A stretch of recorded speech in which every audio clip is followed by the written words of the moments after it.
Narito na ang balitaan sa CNN Philippines. I do not owe anyone the duty to resign. I owe the people the duty to tell my story. Chief Justice Maria Lourdes Sereno palaban na humarap sa publiko sa gitna ng napipinto niyang impeachment trial.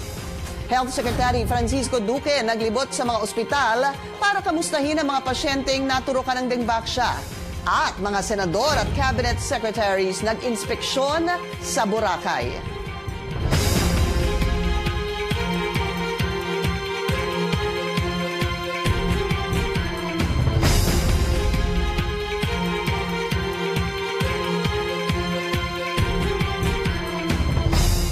Magandang tanghali, ako po si Pinky Webb. Humarap sa publiko sa kauna-unahang pagkakataon si Chief Justice Maria Lourdes Sereno matapos simula ng kanyang indefinite leave kahapon. Guest speaker si Sereno sa University of Baguio kaninang umaga. At hindi na iwasan ang punong mahistrado na pag-usapan ang impeachment hearing laban sa kanya. Makibalita tayo mula sa aming correspondent na si Anjo Alemario na nasa Baguio ngayon. Anjo, tila naging palaban si CJ Sereno sa kanyang speech, ha? Tama ka dyan, Pinky, isang matapang na Chief Justice Maria Lourdes Sereno ang humarap dito sa University of Baguio. At maging tayo ay nasurpresa nang banggitin niya yung kanyang impeachment complaint dahil nasanay tayo sa mga previous speech niya dahil pinagtutuunan lang niya ng pansin. Yung focus ng kanyang speech ay yung judicial reform, pero ngayon ay naglaan siya ng panahon sa kanyang talumpati upang sabihin yung kanyang saloobin sa kanyang kinakaharap na impeachment complaint. At narito yung naging pahayag ni Chief Justice Sereno. I ask only one thing from the political leaders, only one thing. Give me my day in the Senate impeachment court or admit that there is no probable cause. That is also what I have been consistently saying to those who have asked me to resign.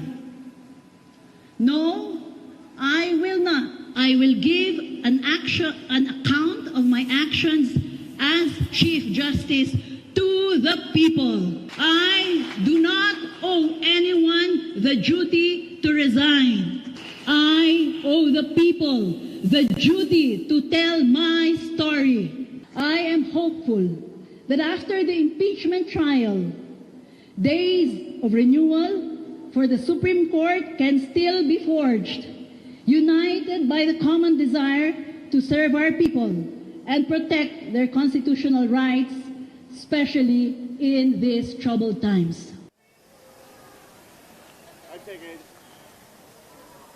Alam mo, Pinky, sa open forum may nagtanong kay Chief Justice Sereno about sa constitutionality ng isang maestrado na nag-i-indefinite leave. Pero tipid yung naging sagot ni Sereno. Ang sabi lang niya ay ayaw niya ng gatungan pa. Ang sabi niya lang ay gusto niya pagtuunan ng pansin yung papalapit nga na impeachment trial. At may mensahe din siya dito sa mga humahawak na kanyang impeachment complaint. Pakibilisan na, simulan na natin. Pinky. Anja, paano naman tinanggap ng publiko si Sereno dyan sa Baguio? Alam mo, Pinky, mainit yung nagipagtanggap dito ng mga estudyante, faculty, officials ng University of Baguio, maging ng iba't ibang estudyante ng iba't ibang universidad na inimbitahan na dumalo dito. Meron din from the Integrated Bar of the Philippines, we understand Baguio chapter ito, pati mga judges ay may umattend din dito sa event si CJ Sereno. At pagkatapos nga nung kanyang speech ay dinumog si Sereno para magpa-selfie at hindi nga lahat na pagbigyan niya. At may nakausap nga tayo, Pinky, na dalawang law students at welcome sa kanila yung gantong pahayag ni CJ Sereno. Humaharap siya para talakayin yung kanyang impeachment complaint. At sabi nila mas naging inspired daw sila na ituloy yung pag-aabuga siya dahil dito sa mga sinabi ni Chief Justice Sereno. Pinky. Maraming salamat sa iyo, Anjo Alemario, nag-uulat mula sa Baguio City. Sumagot naman si House Speaker Pantaleon Alvarez. Sabi niya, mag-enjoy daw muna ang Chief Justice sa kanyang bakasyon at darating din sila sa proseso ng impeachment. Humingi naman ng tawad kahapon si Chief Justice Maria Lourdes Sereno matapos ang kalituhan sa naging anunsyo hinggil nga sa kanyang leave of absence. Naglabas kasi ng statement ang mga mahistrado kahapon na nagkaroon ng konsensus o pagkakasundo ang 13 mahistrado na ipag-indefinite leave si Sereno. Taliwas ito sa anunsyo ng kanyang tagapagsalita na pinaaga lamang ang una nang na-file na wellness leave at personal niya raw itong desisyon. Sa isang pahayag, pinasaringan ng mga mahistrado ang kampo ni Sereno. Nila nagdulot ito ng serious damage sa integridad ng Korte Suprema. Paliwanag naman ni Sereno, kinailangan niyang i-qualify ang kanyang leave dahil wala sa internal rules ng Korte ang indefinite leave. Giit din niya, hindi siya magbibitiw sa pwesto. It is unfortunate that my plan of making use of an already approved wellness leave in relation to an indefinite leave was inaccurately conveyed, for which I apologize. I have not resigned and I will not resign. This indefinite leave is not a resignation.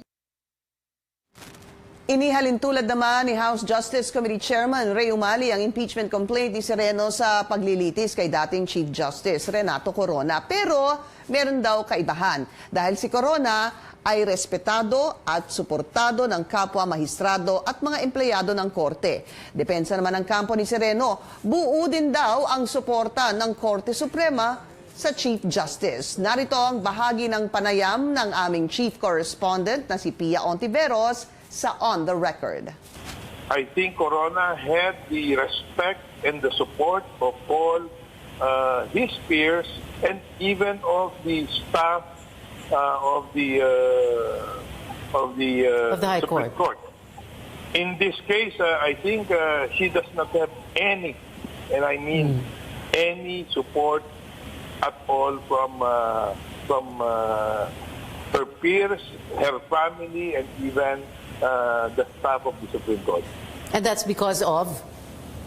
Well, I guess it's all about leadership. It's all about respect. It's all about the fitness of the Chief Justice to continue holding her high office. And that is what impeachment is all about. Well, I would like to invite the good congressman to go around the courts and find out from the court staff themselves, the personnel themselves, about what they feel and think of the Chief Justice. She is well respected, and we can see from her achievements in her 5 years of service as Chief Justice that she has done so much for the judiciary, pushing for meaningful reforms, and that's why she's in for a long haul. Panoorin ang replay ng On the Record mamayang alas 8 ng gabi, alas 5:30 ng hapon sa Sabado, at alas 10 ng umaga at alas 6:30 ng gabi sa Linggo. Dito lamang sa CNN Philippines. Lumantad ang isa pang babae na idinadawit naman sa recruitment ni Joanna Demafelis, ang Filipina domestic helper na pinaslang at isinilid sa isang freezer sa Kuwait. Dumulog kahapon sa National Bureau of Investigation at Labor Department si Marisa Ansaji Mohamed para umanolinisin ang kanyang pangalan. Siyang itinuturong nagproseso ng papeles ni Demafelis. Pero paglilinaw ni Ansaji Mohamed, wala siyang anumang kinalaman sa pag-recruit at pagpili kay Demafelis para makapagtrabaho sa Kuwait. Kwento niya, trainee lang siya noon sa recruitment agency na Mount Carmel Global E-Human Resources Incorporated at ang trabaho lang niya ay mag-assist sa mga aplikante. Sa dami-dami ba namang pinapifill up ko na aplikante sa Mount Carmel, hindi ko na talaga siya maaalala. And 4 years ago na yun eh. Kita ko po yung picture niya, sir. She really looks familiar talaga sa akin. Pero hindi mo matandaan kung pumunta sa sayo at nag-apply doon sa Mount Carmel. Kasi mostly po talaga, sir, pumupunta po talaga yung aplikante sa amin. Kasi hindi kasi ako allowed mag-recruit sa labas. Humarap din sa media kahapon ang umano'y recruiter ni Joanna Demafelis na si Agnes Tuballes. Ayon kay Tuballes, ni-refer lamang niya si Demafelis sa recruitment agency. Pero hindi kumbinsido ang mga kaanak ng pinaslang na OFW na inosente sa kaso si Tuballes. Sa panayam ng CNN Philippines, kinwestiyon ng kapatid ni Demafelis na si Georgette ang pagtatago umano ni Tuballes. Ang tingin ko, ma'am, sa lahat ng sinasabi niya, established na illegal recruiter siya. Binabayaran siya ng 13,000 at wala siyang lisensya na mag-recruit. Yan po ang elemento ng illegal recruitment. Kung wala siyang intention na ganon, bakit siya nagtago? Or bakit siya nawala rito sa iniistihan niya rito sa barangay nila? Sa ibang balita, inihag ni Pangulong Rodrigo Duterte na handang makidigma ang Pilipinas sa sino mang nais magsagawa ng pananaliksik sa Benham Rice o Philippine Rice nang walang pahintulot. Anybody, any country for that matter, would say that they'd want to try an experiment there without our permission and worse, begin exploration talks there dito sa Benham or Philippine Rice. Hindi talaga papayag. And it will mean war. Nandoon na yung mga Marines. Huwag kayong, kasali ako doon. Sabay tayo sa barko. Huwag ka kayong pagka baruto lang tayo kasi mahirap lang tayo, isang baruto tayo pupunta doon. But we will never agree to an insult like that na just because ganito lang tayo. Sabi ko, you start to area there, I'll go to war. Paglilinaw ng Malacanang, hindi nakadirekta sa China ang pahayag ng Pangulo sa anumang panghihimasok sa Benham Rice na maaaring mauwi sa digmaan. Paliwanag ni Presidential Spokesperson Harry Roque na kinilala na ng China ang sovereign rights ng Pilipinas sa lugar. Pinuri naman ni Pangulong Duterte ang pagsusulong ni US President Donald Trump na patawan ng mas mabigat na parusa ang mga sangkot sa iligal na droga sa Estados Unidos. Ayon sa ulat ng US news site na Axios, na-inspire si Pangulong Trump sa mga polisiya ng Singapore kung saan mababa ang bilang ng mga gumagamit ng iligal na droga at pinapatay ang mga drug dealer. Nakasaad din sa report ang sinabi ng isang senior official ng Administrasyong Trump na madalas daw magbiro ang US President na papatayin ang mga nagbebenta ng iligal na droga na tulad daw ng polisiya sa China at Pilipinas. Sa balitang abroad, ipinagmalaki ni Russian President Vladimir Putin ang missiles at nuclear warheads ng kanilang bansa sa kanyang annual address sa harap ng mga mambabatas kahapon. Sa kanyang talumpati, sinabi ni Putin na nagde-develop umano ang Russia ng isang quote invincible o walang makakatalong bagong mga missile. Pati ang depensa umano ng North Atlantic Treaty Organization o NATO ay magiging walang saysay laban dito. Pero paglilinaw ni Putin, walang intensyon ng Russia na kalabanin ang sinuman at lalaban lamang kapag sila ang inatake. Patuloy namang isinusulong ng United Nations ang tuluyang pagpapatupad ng isang buwang tigil putukan sa Eastern Ghouta, Syria. Ito ang sinabi mismo ni UN Special Envoy for Syria na si Staffan de Mistura. Pawang ang UN at ilang pang mga aid agency ang nagsasabi na hindi umano sapat ang 5 oras na humanitarian pause araw-araw na ipinag-utos ni Russian President Vladimir Putin. Mula nang simulan muli ang opensiba laban sa mga terorista noong Pebrero, nasa higit 500 na ang namatay sa giyera sa lugar. At sa China, nadagdagan ang mga pinagbabawal gamitin sa internet. Ang hakbang ay matapos lumabas noong linggo ang planong pag-alis sa term limit ng presidente na magbibigay daan kay President Xi Jinping ng walang hanggang pananatili sa pwesto. Ilan sa mga salitang ipinagbabawal sa internet ang immortality at ascend the throne.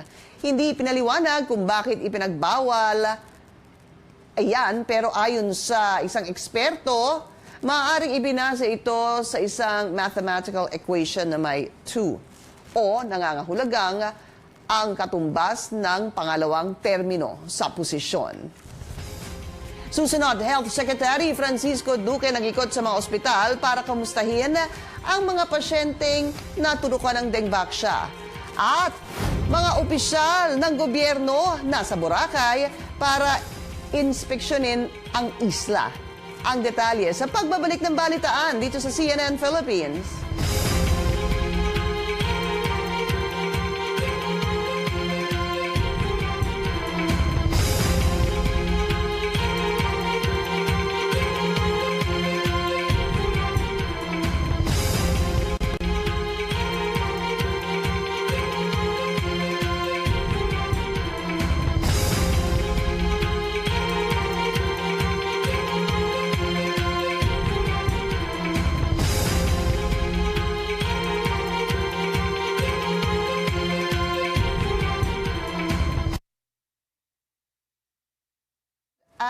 afternoon.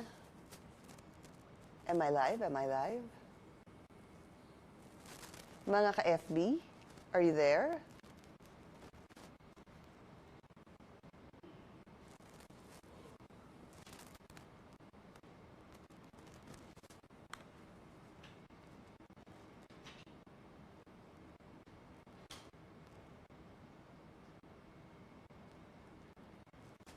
Ayan, hello everyone. Hi, J.R. De La Rosa. Ayan, ikaw una-una kong binati. And Angelo Abad, thank you. Marvin Umabia, 20 seconds na lang. Sandali lang. Darwin, Malco, Enrique, Ye, Aurelio, Faye, Sunny Florendo. Magbabalik tayo maya-maya lamang.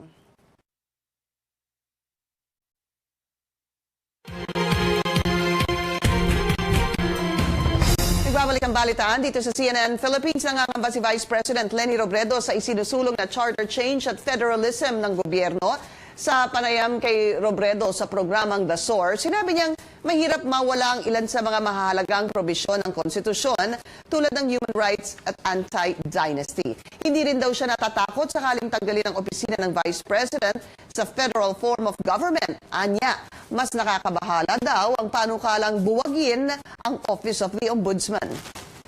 Ako hindi siya perfect. Pero maraming nakalagay sa kanya na wala sa Constitution ng ibang bansa eh. Yung values natin as a Filipino people. Natatakot ako na yung mga provisions ng human rights ma-dilute. Natatakot ako na, alam mo yun, yung provision tungkol sa political dynasty mawala. Tingin ko kasi side issue yun eh. Hindi yan yung mahalaga.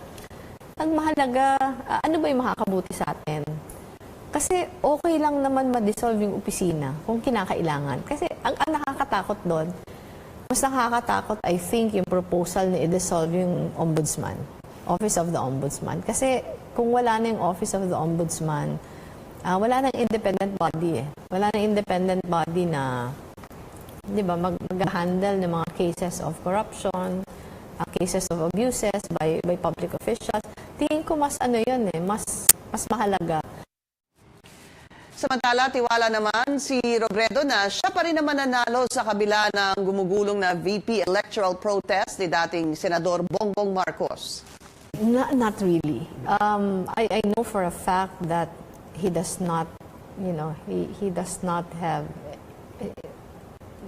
evidence to prove election cheating because there was none.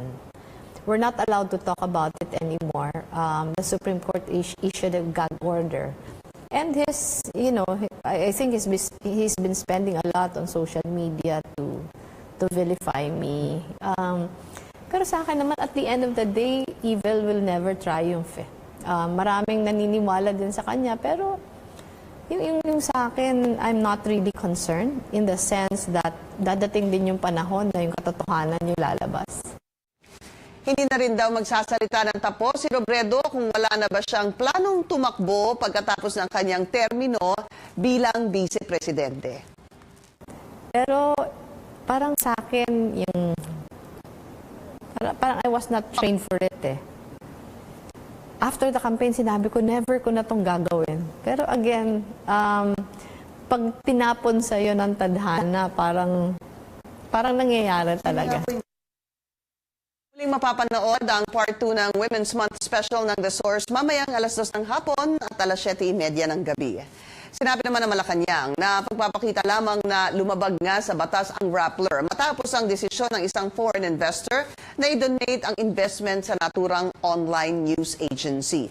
Duda si Presidential Spokesperson Harry Roque na makatutulong sa kaso ng Rappler ang pag-donate ng Omidyar Network ng higit $1 milyong o nasa 78 million pesos. Paghahatian ng pondo ng nasa 14 na Rappler senior managers na lahat ay pawang mga Pilipino.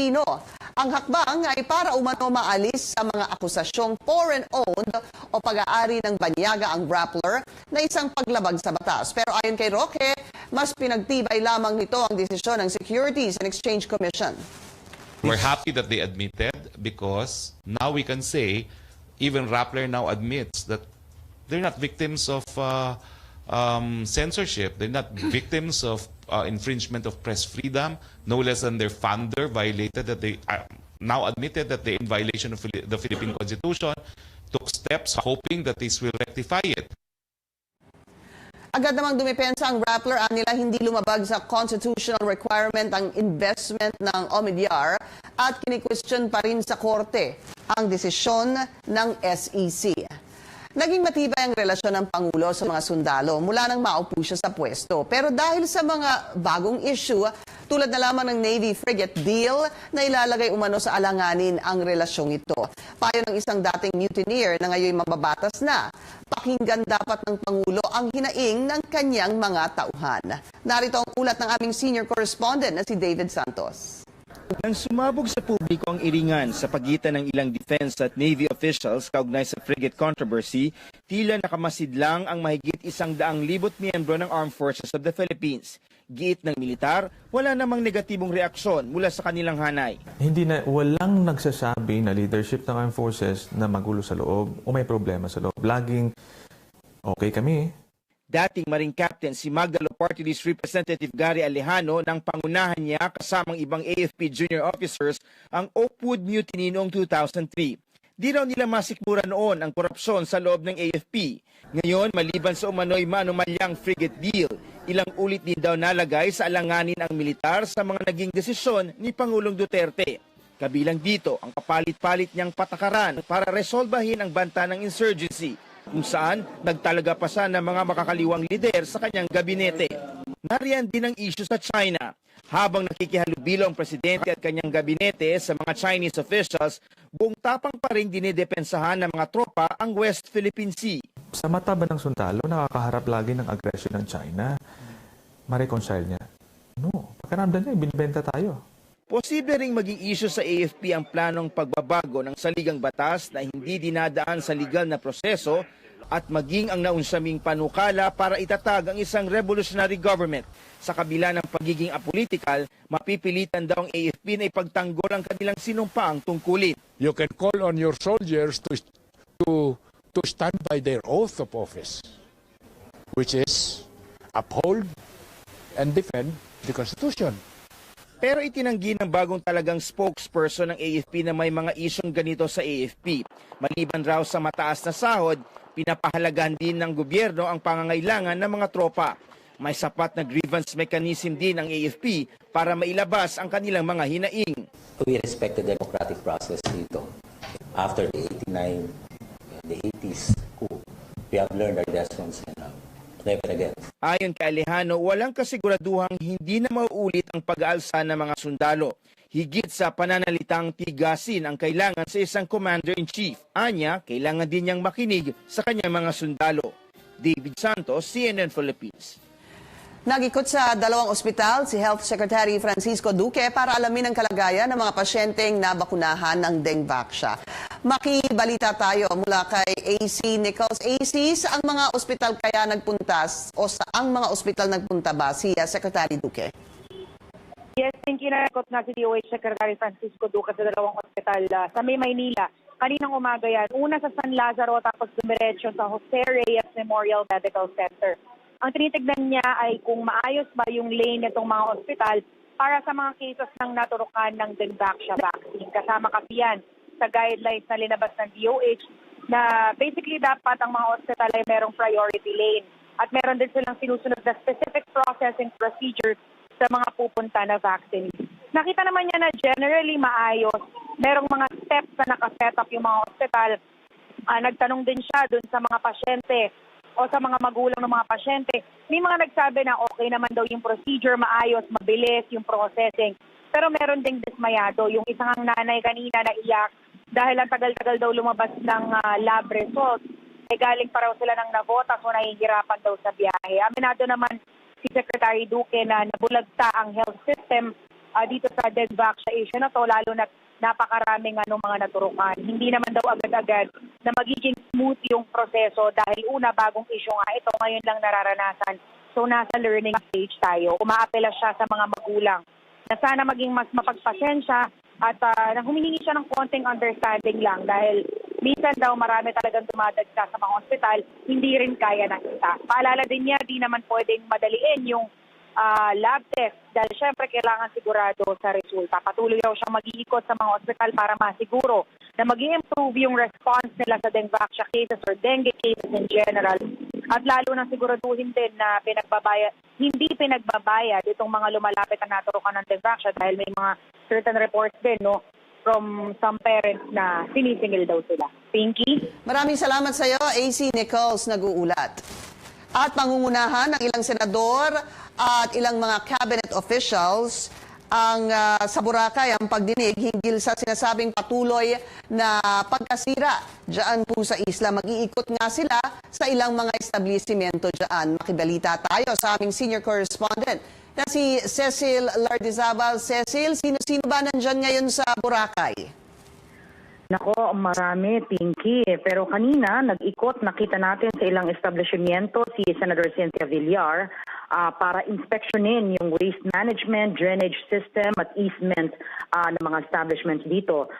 Pero meron ng paunang mga pinabi si DILG-OIC Secretary Eduardo Anyo. Lumalabas na merong mahigit 800 na mga establishments na may violation pa simula noong 2001. Pero hindi pa napapangalanan kung sino-sino ang mga ito. Baka mamaya sa hearing na magsisimula ng alauna ay baka mapangalanan ang ilan sa mga ito. Iniimbestigahan din ang mga opisyal ng gobyerno na nagpabaya sa Boracay. May mga building kasi na itinayo ng walang permit. Meron naman yung merong business permit pero walang Environmental Compliance Certificate o ECC. Tinawag ni Anyo na tila isang organized chaos ang nangyayari sa Boracay, kaya kailangan daw maisaayos nila ito sa loob ng 6 na buwan. Sisimulan nila ito na sa pagbibigay ng pagkakataon sa violators na mag-voluntary demolition.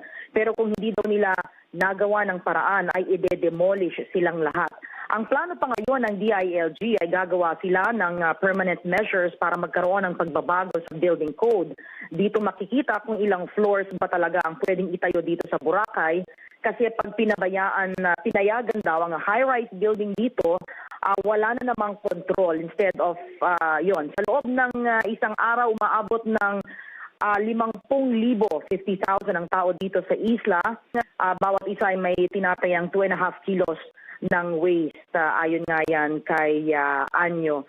So kasama mamaya si Anyo sa pagdinig, pupunta rin sina Senador Nancy Binay, Loren Legarda, Joel Villanueva at Mig Zubiri. Meron din ilang mga cabinet officials, si DNR Secretary Roy Simatu, si Tourism Secretary Wanda Teo, imbitado din sa pagdinig si Justice Secretary Vitaliano Aguirre, si DPWH Secretary Mark Villar, at marami pang iba. Pinky. Ako, napakarami pala nila dyan ngayon, Cecil. So, ang hearing, alauna, Cecil, mag-uumpisa? Yes, alauna mag-uumpisa ngayon ay dumating na yung ilang mga cabinet officials, yung ilang mga resource persons. So, talaga magfo-focus muna doon sa sinasabi nga nila na kapabayaan, negligence. At saka yung sinasabi ni Secretary Anyo na tila meron daw organized chaos na nangyari sa Boracay. Oo, narinig ko yung sinabi mo nga na sinabi ni Secretary, organized chaos. Yan ang kanyang description dyan sa Boracay. Hintayin namin ang update mula sa iyo. Maraming salamat. Cecil Lardizabal, nag-uulat.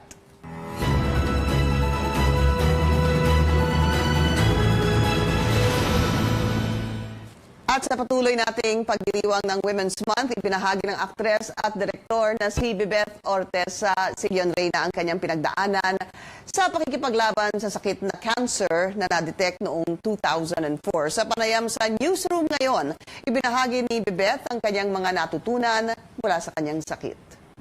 Ang upside for me ng cancer is it's like getting a front row ticket to the first night of your wake. Kasi you have an immediate idea of how many people care for you. Yung mga taong hindi mo kakilala, makasalubong mo sa mall, bibet pinagpe-pray kita. Yung mga taong hindi mo dating medyo kasundo, biglang nagkakaroon ng opening for friendship to be reestablished. We all go anyway, no?